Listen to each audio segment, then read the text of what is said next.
Well, good afternoon, welcome, good evening for those of you watching in other time zones. It is my pleasure once again to introduce to you Charlemos event for today, almost 2 years from the first one. Fantastic series. Today's talk or charla will be about party manifestos. What are left and right parties in Latin America? Answers from expert surveys and party manifestos. Your moderator for today will be Alicia Holland, and this event will be recorded and available on YouTube on the Center for Latin American Studies at the University of Pittsburgh's YouTube channel. And without taking any more of your time, please welcome Alicia Holland. Welcome, everyone. We're thrilled to have you here today, and particularly thank you to Cristobal, Rovira. I butcher your last name, I'm sorry. Jonathan Hartlyn, Cecilia Gallardo Martinez, and Nicolas de la Cerda. So we're going to be talking about 2 papers. And what I'm going to try to do is really put them into conversation. So Cristobal's paper draws on the Party Manifesto Project, or MARPOR, and he's using it to study the Chilean case and think about issues of convergence and polarization in Chilean parties when we still had a coherent party system. And then we're going to hear from Jonathan, Ceci, and Nico about their exciting project to extend the Chapel Hill Expert Survey, or CHESS, to Latin America. So at Charlemos, we like to think of us as having a conversation about the backstory of research. So the first question I'm going to pose to you is a little about the origin story of these 2 papers that we're going to be discussing today. So these are both new data projects. And I'm curious whether each article began with a new data set that you wanted to build or explore in Cristobal's case, or whether these papers really began with a theoretical question that you then ended up searching out the right data to sort of build and explore. So why don't we start there? So Cristobal, did you have a question about the Chilean party system and then find the Party Manifesto Project? Or were you looking at manifestos and sort of thinking, well, what question can I ask about them? So many thanks, Alicia, for the question and also for the invitation to participate in this place to talk about that paper. So, and I think it's nice talking about the backstage, about how papers originate, so to say. And in my case, I was doing my postdoc at the Social Science Research Center, Berlin. And in these institutions is located normally the people who have been in charge of the so-called Manifesto Project. Those of you who are unfamiliar with that project, this is a project that started already at the beginning of the 80s and continued through the 90s. And what they have been doing is collect the manifestos done by political parties for parliamentary elections in Western Europe, and they code them. And through these codings, you get an information about which are the issues that different parties are trying to politicize. The project originally was for Western Europe and the US, and then they started to expand to Eastern Europe in the 90s. And when I was doing my postdoc, they started to expand to Latin America. And I was familiar with the literature on the Party Manifesto because of European politics. I have been doing research on the populist radical right, and this is why I have been aware of that sort of debate. And when they started to call Latin America, one of the first countries that they started was Chile, for the reason that, as most of you probably know, that in comparative perspective within Latin America, Chile has a party system that is relatively stable and in which programmatic competition is dominant. Of course, there are many issues and problems in contemporary Chile, but still in comparison to any other countries, it looks like this is the obvious case where we should start coding the manifestos. So they asked me whether I know someone who could code the manifestos, and I had a very good PhD student, and she started to code the manifesto. She was one of the persons coding that. And when she was coding the information, she came with the results to me. And I was pretty amazed to see some of the results. And this is how I started to get familiar with the Chilean data. And at that time, a colleague of mine went to my university to do his postdoc. His name is Aldo Madriaga. And then we started to write this paper together. But going back to your questions, it was much more that I was in the place where they were doing the data, so to say. Because of that, I got aware of the debate. And then I started to look at the Chilean case study, and then we were interested with Aldo, with this colleague and friend of mine, to write this paper together. Terrific. So now let me bring in Jonathan, Ceci, and Nico. Obviously, chess has been going on for quite some time. So did you first have the idea to extend it to Latin America, or was there a particular theoretical question that you were trying to answer and you said, hey, why don't we extend the chess data set? I think it was sort of a combination of the two. As you noted, Gary Marks and Lisbeth Hugo, colleagues of ours at UNC Chapel Hill, and a number of their collaborators have been running the Chess Party Expert Survey in Europe for, since the 1990s, focusing on policy positions across a wide variety of issues, but also focused particularly on European integration. And so it was really in a conversation with Gary and Lisbeth that the idea came up to extend the chess survey to Latin America. And one of the, I think, particular strengths of the Chess Party Expert Survey, well, a couple of them. One is that it doesn't ask experts to code retroactively in time, but rather to focus on the last year. So we don't have a potential bias in terms of trying to sort out our codings of parties 10, 15, 20 years ago, biased by the knowledge that they have now of what happened. So it's all parties are on the same level field. And the other is that we're able to, to ask questions about not only kind of some of the standard ideological questions, but also on policy positions and salience. So it was on that basis that we decided to do it for a first time and to start focusing on 12 Latin American countries where we felt that the strength of the social science community in those countries was strong enough that we could get a very large pool of potential respondents. And so with that, Ceci, Nico, and I, forged ahead with those 12 countries. And we also looked at the PREPS survey, which had been done in Europe and Latin America, and we actually attempted to overlap a good number of the questions. The scales are a bit different because we wanted to use the same scale as chess, but many of the questions are the same. And we expect going forward that we'll be alternating in terms of what years PREPS might do a survey and what years we'll do a survey in timing with the Chess Europe survey. I don't know, Ceci or Nico, if you want to add anything to that. I just wanted to add that, Alicia, like the question between kind of like, was it the, kind of the possibility of just extending a data set, right? Or was it a kind of sort of theoretical thing that here, obviously, like Cristobal, it had to do with, in great part, with the fact that the chess sort of infrastructure existed and the idea, right? And that kind of very much was a part of it. But also, Jonathan and I in particular, right, although Nico's research as well, but Jonathan and I in particular have been interested for a long time, right, in different ways and sort of comparing presidential systems and parliamentary systems and that kind of thing. And so one of the things that I just want to add, right, is that on the theoretical side for us, immediately, right, it was like, this is a great way to actually have data that really speaks to a kind of a set of theoretical questions that we've been having for a long time, right? And so it was a little bit of a combination of both, right? That it was the opportunity for this data to come together, but the attraction in a way to do it is that we already had, all of these sort of theoretical questions that really kind of helped. I mean, and Nico was kind of a natural kind of fit, right? Because his research is on, parties and partisanship and party positions. And so, it was in a way a kind of a bit of a combination of both. Mm-hmm. That makes a ton of sense. And I know I set up sort of this false dichotomy between, data-driven and theory-driven, and it's probably always a mixture. For our audience today, I forgot to mention, I'll dig into these papers for about 20 more minutes and then open it up for broader questions through the Q&A function.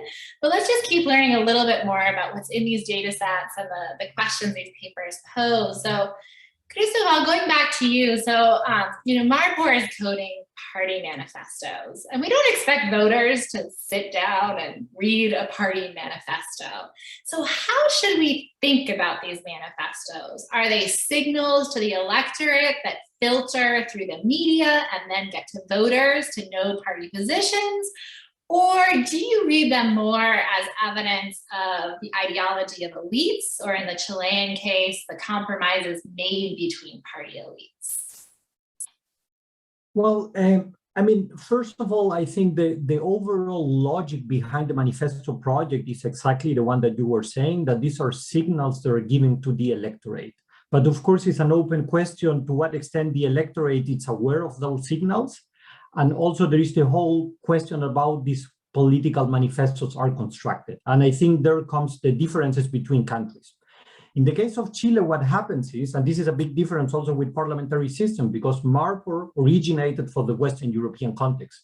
And in Western European context, it's normal that political parties develop their own manifestos. And when they bargain to build a coalition between different parties, they bargain on the base of those manifestos. In the case of Latin America, we do have presidential systems, and it means that the manifestos are normally done by the presidents and not necessarily by the parties. In the Chilean context, what happens is that for a long period of time, we did have like two strong coalitions that work as a sort of political parties.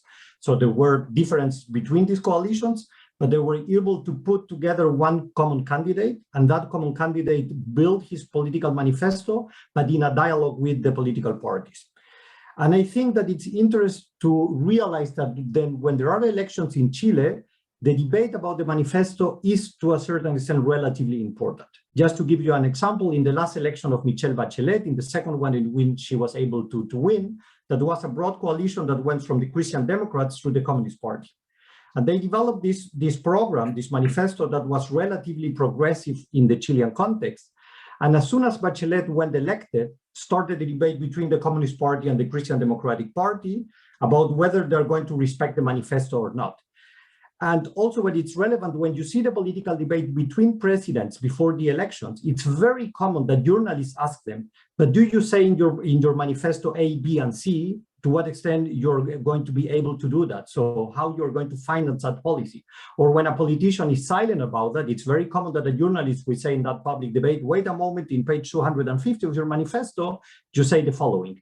And this is again why I think that particularly in the Chilean context, I think that manifestos are relevant to get a sense of what are politicians which issues they're trying to politicize. And also important because these are broad coalitions, which aspects that are relevant to these different coalitions are put together in those manifestos. But again, this is the caveat. This is the Chilean context, and it's different from the Western European context, and also the Chilean context is probably different than other Latin American countries. And this is something that we need to take into consideration for scholars that are interested in using that data set for Brazil, Argentina, or Peru, other countries in which party systems work in a different way. Can I ask a clarifying question, Alicia? Yes. I'm just super curious about this, Cristobal. When I was reading your paper and just thinking about manifestos, is just what you just said, but I'm kind of curious about kind of how this is going to happen as more Latin American countries get coded, because the way that I understood the Manifestos Project, right, it was political party programs in the European context, right? And so if I think about the Latin American context, what you're saying about Chile makes perfect sense to me in the context of Chile. But if I think about, for example, Mexico, right? We have party programs. So parties have a program, you know, I mean, whatever that means, I don't know, but like they have a program. So that would be sort of comparable with the manifestos in Europe. But then there's in Mexico, and I think this is true in other countries, there's pre-electoral coalition programs, right? So a requirement for a pre-electoral coalition is to have a common program. So to run in an election, they have to have and so you have those ones, right? But then in other countries in Latin America, you have kind of post-electoral coalitions, right? That might have kind of like it's negotiated after, and so I kind of wonder how, as the manifestos, as a kind of as a data program, a data project, right, that seeks to kind of be comparable across countries, how that's kind of going to work. I was kind of curious reading your paper. How does that then going to be comparable with countries in Europe or with other countries in Latin America? This is a great question, and it goes back to the origins of the project. The origins of the project is thought that political parties need to compete between each other, and they are trying to politicize different issues, and they need to signal that to the voters. And the idea is that voters realize, okay, the Christian Democratic Party is talking about those issues, and the Social Democratic Party is voting about that other issues, and depending on my own ideas and interests, I will vote for that party. In the Latin American context, how they are trying to adapt that, they take certain rules. One of the most important rules is that they look only at the first round of presidential elections. When the data that I have for Chile, but this will be for all the countries, is only the first round of the presidential election. The logic for that, I think there is a logic for that, and this in the first round, what normally happens is you have different competitors.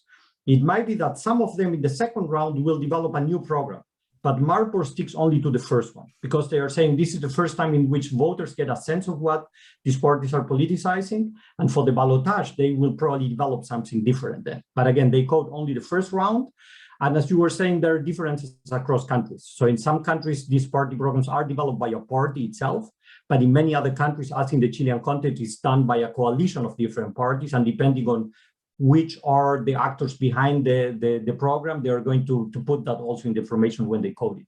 But again, this is how they try to manage to make them comparable across the different countries. Great. So I love this. We're having a conversation among the panelists as well.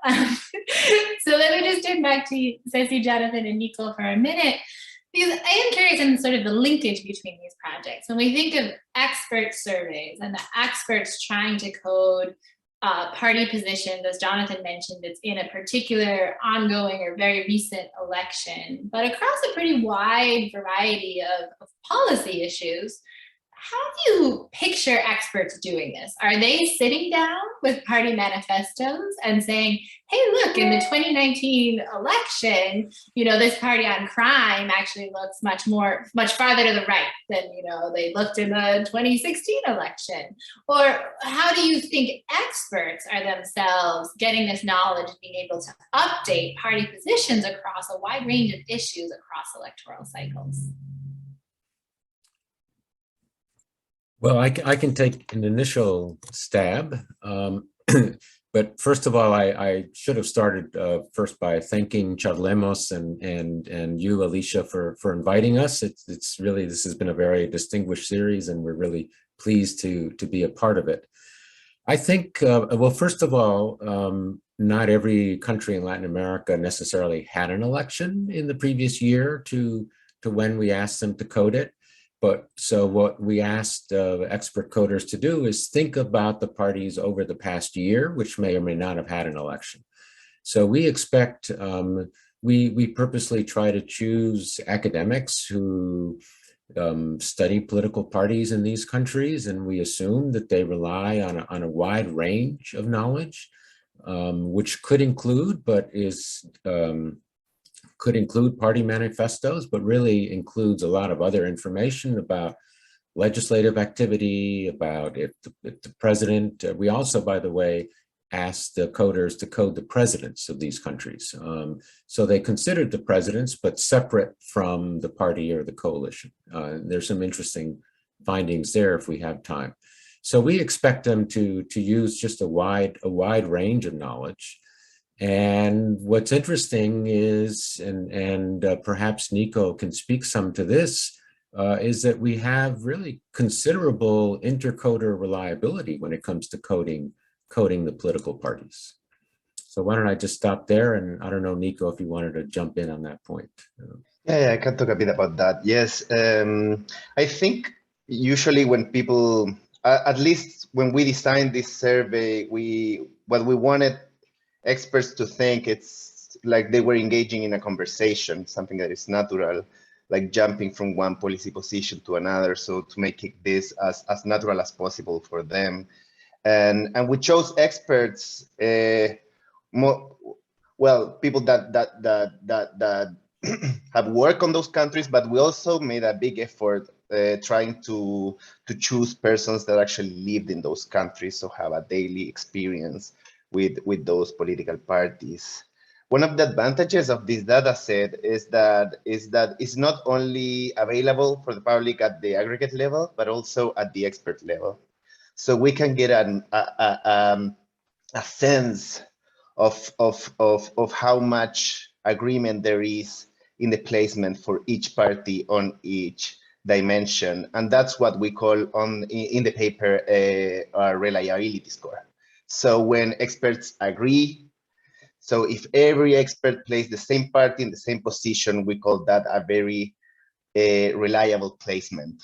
Well, if there's a lot of disagreement across experts, there's low levels of reliability.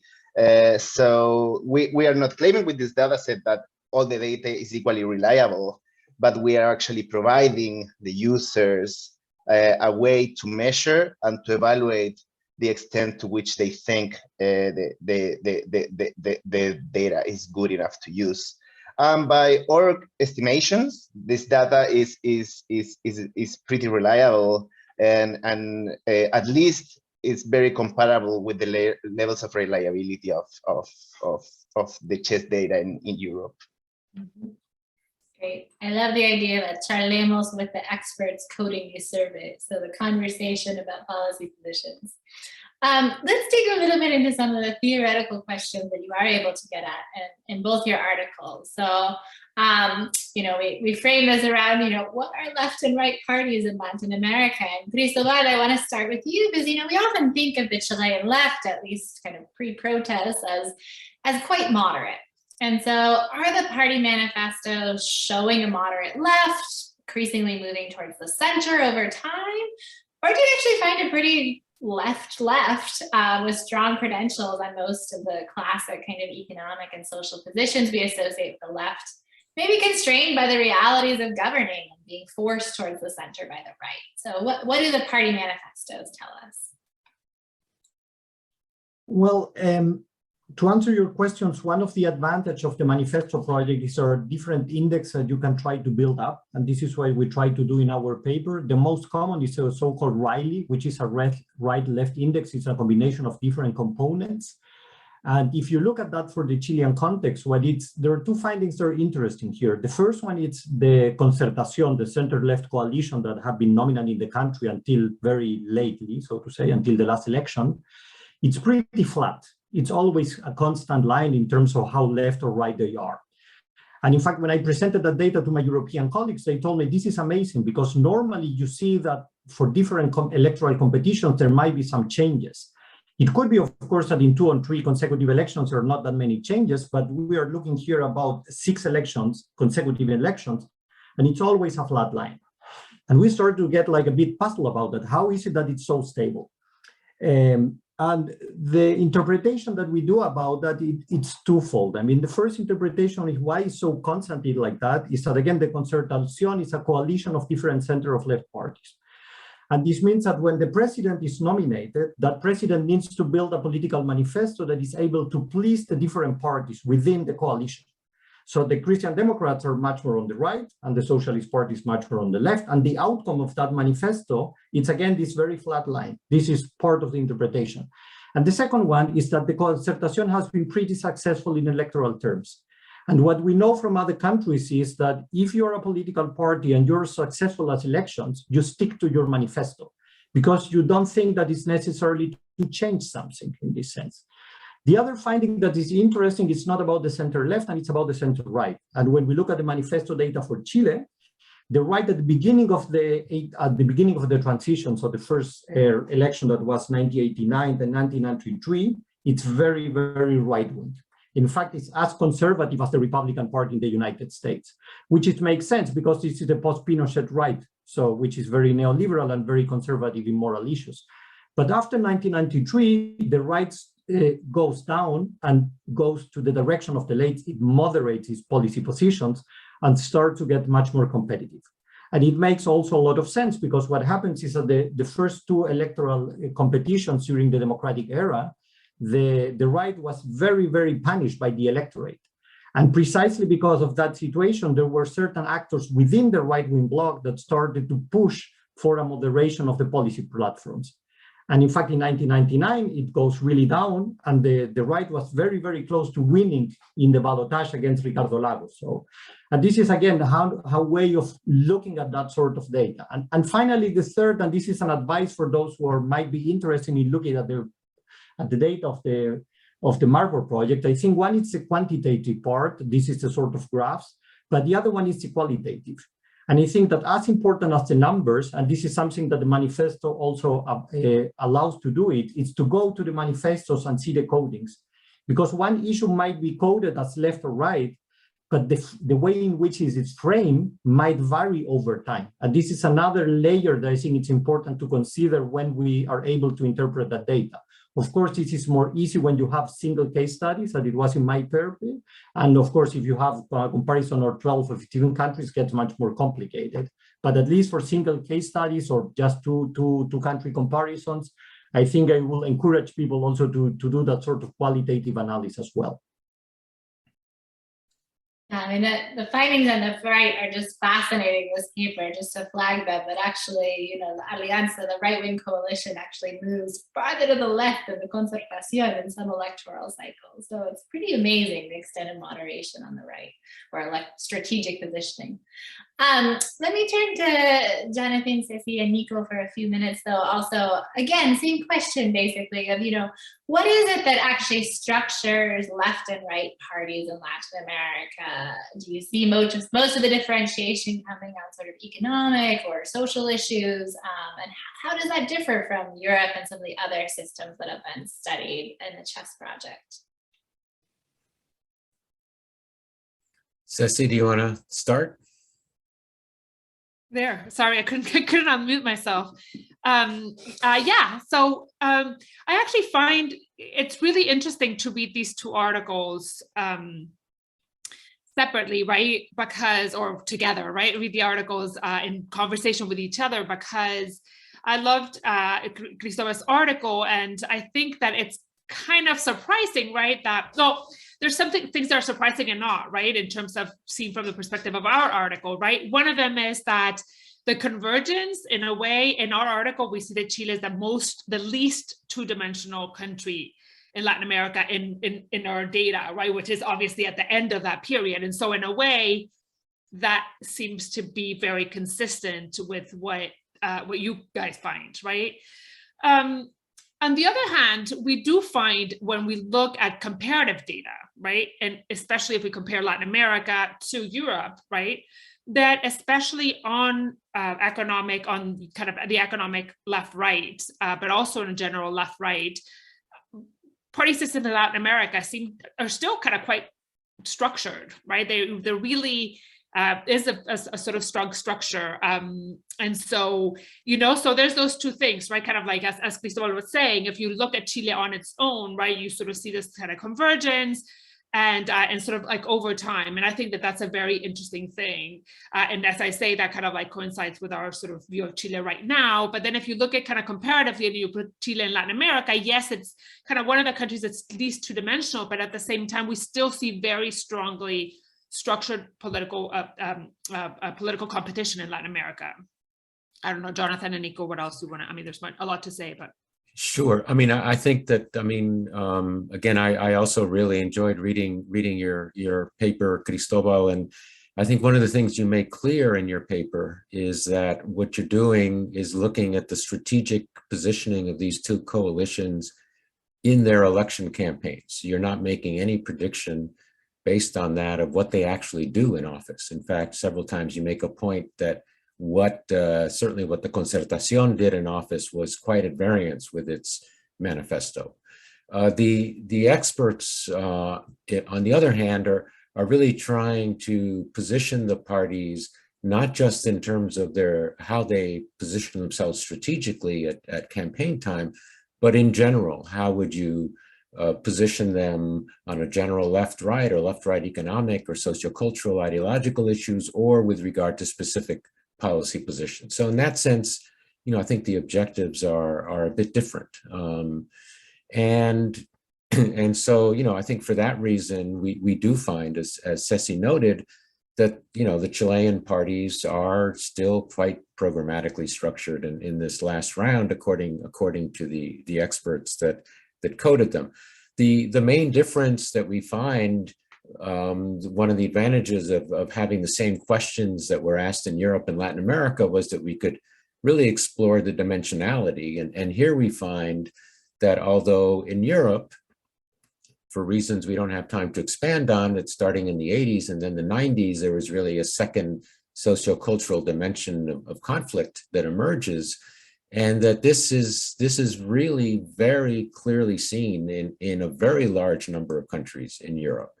Whereas in Latin America, even though there has been the emergence of important conflict around ethnicity or religion or sexual orientation or the importance of evangelical movements, that overall, really, these still don't divide parties anywhere near to the extent that they do in Europe, and that we really can talk about a single dimension of conflict. In terms of salience, 3 of the 5 most important issues in Latin America are economic, still according to the expert coders, and economic issues are overwhelmingly the most salient I think in every country that we survey except for Brazil. So those, I think, would be, some of the key distinctions that we observe in this paper that we wrote, that in part is obviously intended to introduce the CHESS database, and I hope that some of the participants will be intrigued enough that they can go to the website and download the data. At some point, maybe we can throw the data set link into the chat for anyone who's interested, or you can email me. Great, thanks for those responses. So Cristobal actually has to head off relatively soon because he has a sick child who needs to get to the doctor. So I do want to open it up to the audience, and specifically if you have questions for Cristobal, let's start with those. So you can send those through the Q&A function. While we wait for those to come in though, I did have one more question for you, Cristobal, that I'll throw out there. Which is, you sort of have 2 different theories in your paper about why you see this convergence in manifestos. So one is this electoral strategic positioning, the right is losing, so it's going to move towards the concertacion's positions on especially the kind of key issues that change a little bit over time. And the other is you kind of throw out there, well, these parties and coalitions become even more reliable on business donors. And over time, the sort of commonality and who they're being pressured by is leading to this convergence.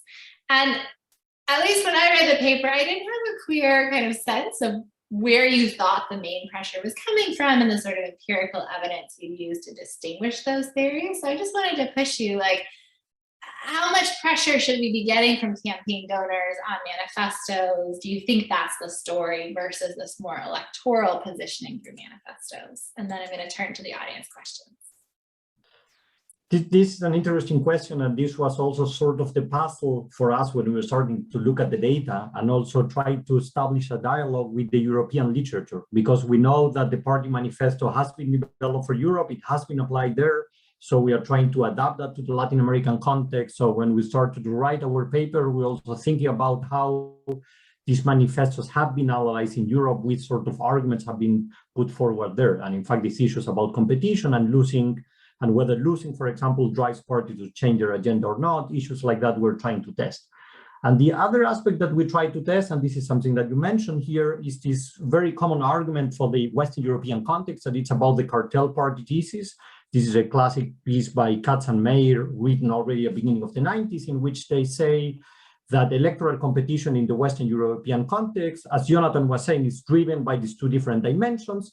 But at the same time, we know for the Western European context is that parties, mainstream parties, are getting pretty similar on the economic dimension because they accepted that the so-called neoliberal model or welfare state adapted to certain free market policies needs to stick over time. And this is a bit the classic argument with Tony Blair and the transformation of the social democratic parties much more to the center. So, and when we look at the Chilean data, it looks similar in the sense that you have the 2 parties start to get very, very similar. But the difference here is that if you think about the cartel party thesis, the argument of Katz and Meyer, and this is related to the fact that in Western Europe, parties started to get financed by the state. And the argument that they develop is that when parties start to get financed by the state, they always know that they will have a certain amount of money independent of how good or bad they're doing at elections. And this is why it's one of the arguments, it's not the only one, why they start to get very common. Public finance has been not the norm in the case of Chile. So why is it then that we have like this issue of getting so much convergence? And part of the explanation that we developed in our paper is related to a series of corruption scandals that pop up in the last few years, showing in fact that mainstream parties in the Chilean context have been financed by the business community. And this goes a bit to the argument of Jonathan. We say in our paper, one issue is what the parties put forward in the manifestos. Another one is what they do when they get into office. And we know, at least for the Chilean context, that it might be that they develop certain ideas in their manifestos, but when they get into office, they don't do it. And this is in part because of the pressure of the business community, so to say. And this is why we try to adapt the argument of the cartel party thesis to the Chilean context with those caveats, again, that is much more related to the pressure of the business community and the influence that the business community has for financing the campaigns, which we know that it has been pretty certain in the last few years. Great, Cristobal. Thanks for clarifying. Let me sneak one last question in from the audience. That's for you, from Jennifer McCoy. She says, I think of the Chilean transition as suspending and masking polarization in the concertación, as they made compromises from the beginning to accept the market consensus, covering up the polarization that had emerged over issues like inequality. And your story about the new convergence seems to open the door to more extreme offerings like what we saw last December, similar to Berman's technocratic convergence in Europe. Do you agree with both, or is it a different story? Well, to be honest, that one of the issues why we're so amazed with the data is, I know there is this whole debate within my Chilean colleagues. There are those who are saying the Chilean party system is not as programmatic as many people assume, and because it has several problems, parties are very weak. But when you look at the data and the behavior of parties, at least for these competitions, it looks like pretty like a European story. And in fact, it's so European in this sense, this issue of convergence of these mainstream parties, it's really connected to this cartel party thesis. But then you see certain differences, but that again help us to understand the Chilean case a bit more profoundly. One of the issues that is fascinating is, although the left and the right are getting pretty similar over time, there is one issue in which there is still a big difference, and this is law and order. In the last election that we coded for 2013, it really pops up for the right. And although on average, the right and the left are very similar on that issue, it becomes very salient for the right. And this shows also that there are certain pressures within the right-wing bloc to try to adopt other policies that historically have been a bit silent. And it also helps us to understand the current situation. Nowadays in Chile, we have like the emergence of a new radical right actor. His name is José Antonio Caz, and he built a party that's called the Partido Republicano. It's our Bolsonaro, so to say. His agenda is pretty similar to the one of the populist radical right in Western Europe. And if you try to understand why is it that José Antonio Caz was able to build his own political party, it's related to the moderation of the mainstream right, precisely because the right started to moderate over time. There are certain sectors at the elite level and the mass level that started to feel unrepresented by those right-wing actors, which is pretty similar to the European stories. In many European countries, precisely because the mainstream right started to move to the center and become like accustomed to certain cultural issues, they left a space for the opening of these radical options. And in this sense, going back to the question then of Jennifer, I would say that the Chilean story in this sense is pretty similar to the European one. And we see like similarities. It's pretty similar, for example, to the Spanish context in which you have the rise of Vox. And we have also Frente Amplio, which to a certain extent, it's like a copy of Podemos. So if you see the way in which the Spanish party system is changing, is pretty similar to the Chilean one. And if you look the party manifesto data for Spain and compare it to the one of Chile, it looks again pretty similar. I think I have time to sneak one more in that's going to go to both groups, which is coming from Scott Morgenstern. So he asks, how do you think about and measure salience in these two data sets? So you guys take quite different approaches to both the measurement and importance of issue salience. And what are the strengths and weaknesses of the ways in which you think and measure salience? Cristobal, I don't know if you want to start, and then feel free to run because I know you need to get through. No problem. So I start shortly. Well, the way in which a party manifesto is built is based on the theory of saliency. And in fact, what they do is that they have all these coding schemes. So in fact, when someone codes a manifesto, they need to put a sentence, and they need to acknowledge whether that sentence belongs to a certain code, which would be, for example, welfare expansion or free market policies, etc. And when you get a number, in fact, it's the percentage of the manifesto that is devoted to that specific issue. So, for example, if I go to the 2013 manifesto of the Alianza, the center-right coalition, you will see a number that is 13 for law and order, and this means that 13% of the whole manifesto is devoted to law and order issues. And the idea behind that is, of course, the bigger the percentage, the more relevance the party gives to that issue. And this is what they want to transmit to a certain extent, or this is the signal they're giving to the electorate. And overall, I think it makes a lot of sense. And this is why I'm positive about the way in which the manifesto data is built and is constructed. And if I would have to develop a critique, and this is a common critique, not just for Latin America, but for most countries, is that the coding scheme was developed at the 1980s, when political competition was not equivalent to political competition today. And this is why there are certain issues that probably are not pretty well captured by the manifesto coding. But the problem is, if you start changing the coding, you lose the possibility of comparing backwards. And this is why they have been so reluctant on adding certain categories. For the Latin American case, because it started from the beginning, they put new categories, but these categories you can compare only within the Latin American context. And this is, at least for the Latin American context, they have been an attempt to try to make a newer version of the coding scheme, at least for these new categories. Great, thank you, Cristobal. Run to the doctor's appointment, and thanks for sharing your paper and discussing today. And we'll keep going with our remaining panelists. So the same question about issue salience. So from expert surveys, how can we think about which issues are actually most salient in shaping party competition? And what is the strength and weakness of the approach that you take? I don't know, Nico, do you want to take that one? Okay, yeah, I can start. Well, our approach to measuring salience was to measure it directly, which has its problems on its own. So the good thing about measuring directly is that we have a direct measure of it. But the problem is that it really increases the length of the questionnaire. So it's not like you can measure the salience of each party on each policy position. Imagine if you have 10 parties that you want to measure in a country, you want to measure 10 policy positions, and then the salience of all those positions, then you have like quickly 100 questions that every expert has to answer. So I guess the main limitation of this of the approach that we're taking is that we are not able to actually measure salience on each one of all the dimensions that we are actually measuring.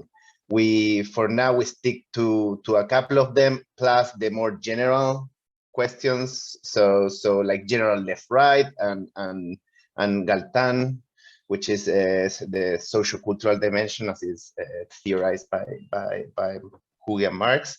Yeah, I don't know if...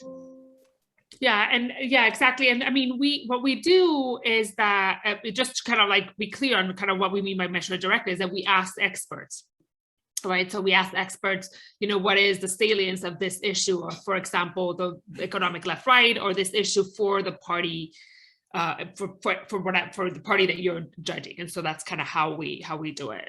I don't know, Jonathan, if you want to add. Right, and just like with policy positions, then we can also generate a measure of intercoder reliability and to see to what extent the experts actually agree on the saliency. And typically it's going to be smaller or newer parties where the intercoder reliability is going to be somewhat lower, and larger and more extreme parties where it'll tend to be somewhat higher, I think, overall.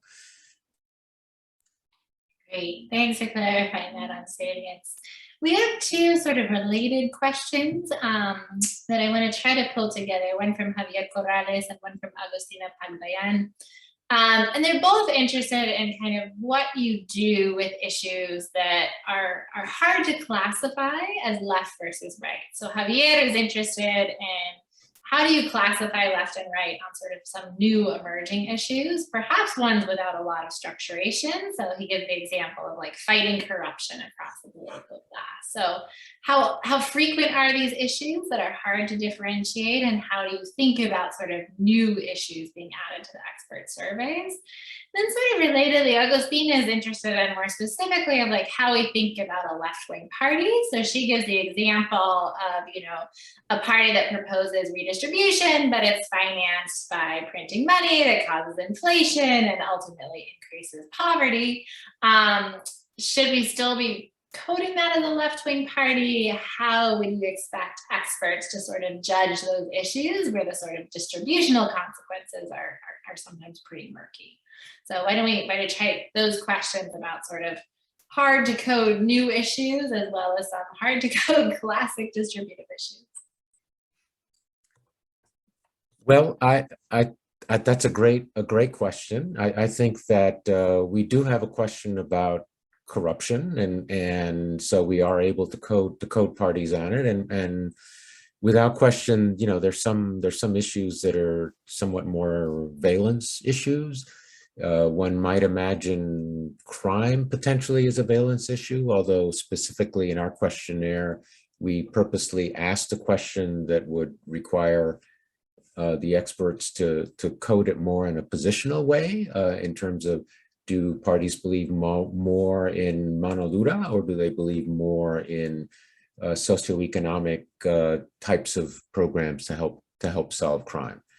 We also asked a series of questions that talked more about party linkages. You could think of that in terms of populism.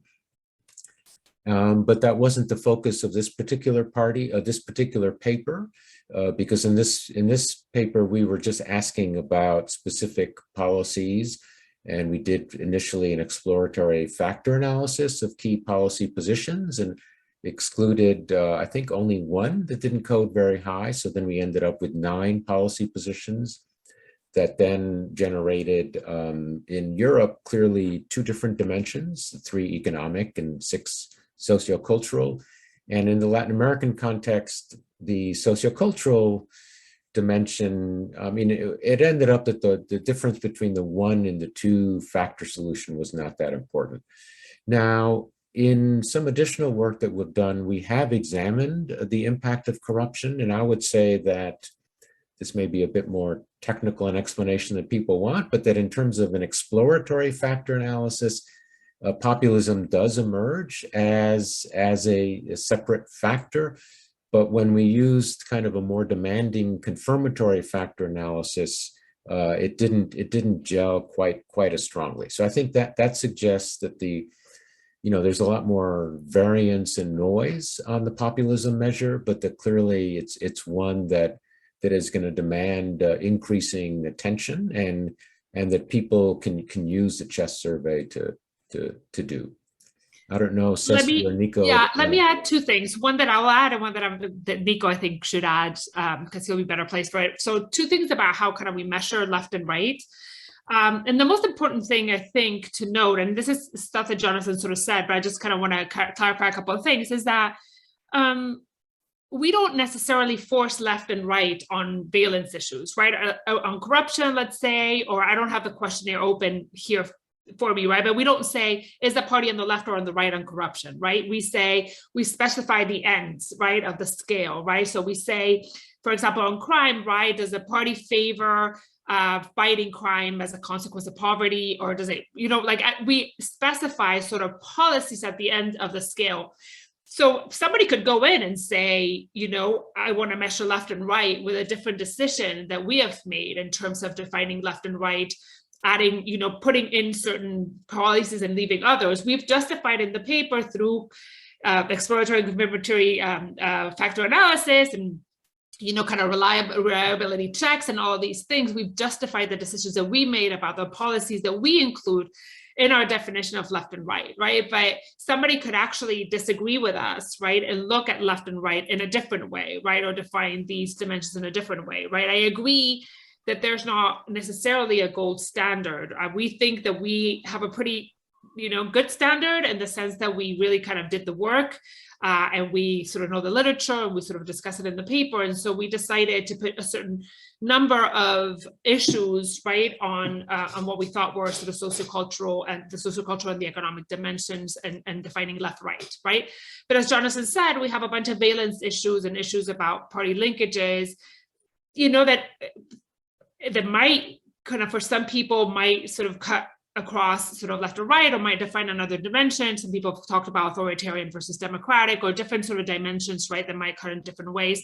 And what the data does, which is great, is it kind of allows you to sort of do that, right, by specifying very clear endings, very clear sort of scales, right, that sort of tell you what policy decisions parties make on a given issue, right? On regulation, we don't say left or right on regulation, right? We say, right, does it prefer this type of policy when it comes to regulating, or does it prefer this types of policies? And so we try to be as clear as possible so that experts can place parties on what parties do rather than what they conceive as left and right. But I think, Nico, what I was going to say is that also we have the kind of coder. We have a set of the party vignettes at the end. Yeah. So maybe you could talk a little bit about that. That's one of the cool things that we inherited from the European version of the data set, which is this set of 3 what we call hypothetical parties, where we describe parties in terms of their policy positions without referring explicitly to a party. So we say something in lines like Party A supports a strong government, wealth, protecting jobs, and so on. So where would you code this Party A? And we have one for a left-wing party, one for a center party, and one for a right-wing party. And one of the advantages of these 3 questions is that allows whoever is using this data set to anchor the experts and to see what are the biases that might be in place when they code each of the parties. So that's an additional resource that scholars can use when they are trying to map parties in different regions, in different places, and across different systems. And so that may indirectly answer Agustino's question, which otherwise I don't think we answered directly, but you can go in at the expert level and use these party vignettes and the answers to questions to explore different meanings of left. Okay, great. Well, maybe we only have a couple more minutes left. And I think, the $1 million question, which Javier also put quite nicely, is, there's so much discussion like left and right don't matter in Latin America. So I'd love just to pose that to you, does it still make sense to talk about left and right parties? And driving into that a little more specifically, we tend to think, a couple of different threats to left and right. One is volatile party systems. So do your classifications of left and right work equally well where parties are changing very frequently?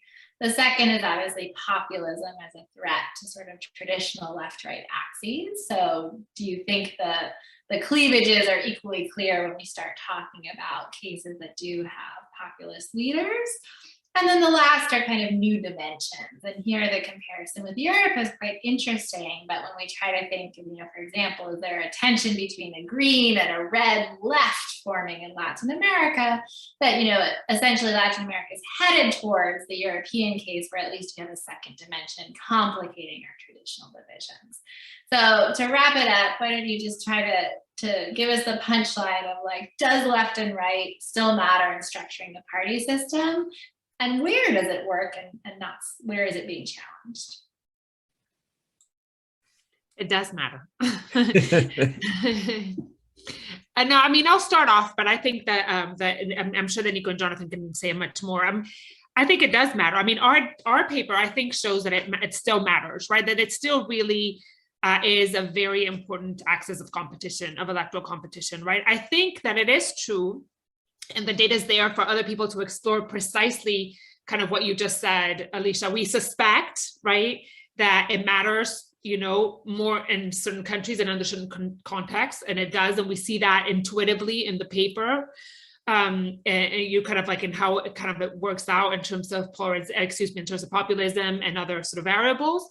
But I think that it still does. It's still very clearly. I mean, one of the things that's important, that's, I mean, to me, not surprising, right? But interesting is that you were talking about new dimensions, and I'm very interested, right, in kind of, you know, what is the role of the kind of social cultural sort of dimension in political competition in Latin America. And the truth is that we see variation, but overall we see that still in Latin America, it coincides very much with the with the economic axis of competition, right? Really, it hasn't, in most countries, it hasn't articulated a different axis of competition like it has in Europe, right? And I think we talk about the paper kind of, I think in a quite clear way about why that is, right? Because the evolution of that sociocultural dimension in Latin America has had very different kind of origins than it did in Europe, right? It's originated in different sort of, you know, social groups and social movements, et cetera. And so I think that that's interesting overall from our paper, is that really what it shows is that ultimately the economic left-right axis of competition continues to be sort of quite relevant. That would be my sort of takeaway. At the same time, I mean, I totally agree, obviously, with everything Ceci has said. I mean, we're reporting on one measure at one point in time, and we certainly are not. I mean, we start the paper, I think, by highlighting that there's something of a paradox. A lot of other people have identified programmatic structuration along the left-right in Latin America. And yet we also recognize high levels of electoral volatility and of clientelism and of parties that come and go in existence. And we also finally recognize there's significant intra-regional variation, which is always important to factor in. So there's structuration in the sense that we can identify a degree of coherence around sets of policies for political parties, but we're not necessarily saying that parties maintain them consistently over time. And I think that can be a major difference between a good number of Latin American countries and European countries. And so that's an issue too that we have to analyze. We have to analyze to what extent are voters able to identify political parties and their policy positions, and to what extent are they able to do this over time?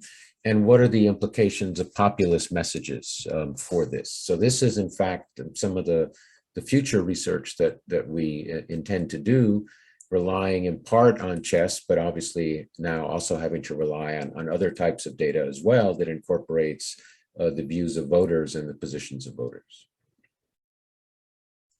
Wonderful. Well, we're right at time, so why don't we leave it there? And I just thoroughly want to thank all of you for participating today, as well as the Charlemos team for helping to organize today's event. We have an exciting set of discussions coming up over the next few months, so we hope you'll join us again. In August, we have Brian Palmer-Rubin and Cecilia Rosso talking about their work on transparency and corruption. So for those of you interested in new dimensions, come join that conversation. And then right before the first round of the Brazilian election, we'll be having Bob Kaufman and Nara Paval come to speak about elections in a case with a strong populist candidate running. So thank you again today. It sounds like left and right parties are still alive with lots of interesting questions to be studied and really exciting new data sources to help us ask those questions. So thanks for sharing a little bit more about the chess data, and also check out Marpor. I think there's expanding coverage of Latin American manifestos, and so really interesting questions about using both those data sources. So thank you again to everyone, and thanks to the audience for coming to join and posing such great questions today.